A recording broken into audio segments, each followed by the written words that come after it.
Ésaïe, chapitre 53. Qui a cru à ce qui nous était annoncé? Qui a reconnu le bras de l'Éternel? Il s'est élevé devant lui comme une faible plante, comme un rejeton qui sort d'une terre desséchée. Il n'avait ni beauté, ni éclat pour attirer nos regards, et son aspect n'avait rien pour nous plaire.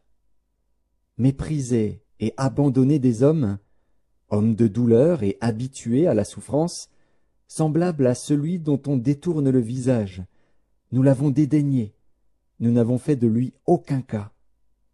Cependant, ce sont nos souffrances qu'il a portées, c'est de nos douleurs qu'il s'est chargé. Et nous l'avons considéré comme puni, frappé de Dieu et humilié. Mais il était blessé pour nos péchés, brisé pour nos iniquités.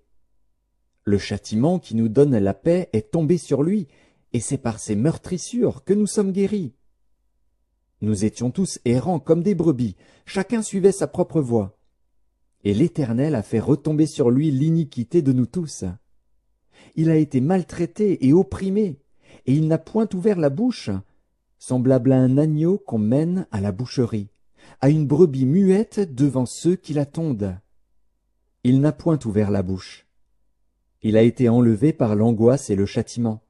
Et parmi ceux de sa génération, qui a cru qu'il était retranché de la terre des vivants et frappé pour les péchés de mon peuple?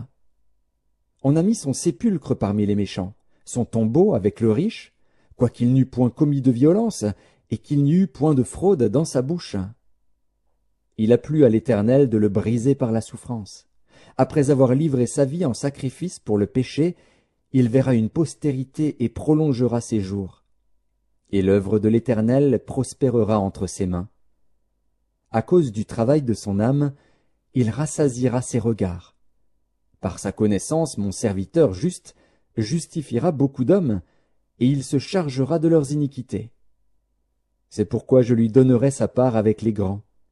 Il partagera le butin avec les puissants, parce qu'il s'est livré lui-même à la mort, et qu'il a été mis au nombre des malfaiteurs, parce qu'il a porté les péchés de beaucoup d'hommes, et qu'il a intercédé pour les coupables.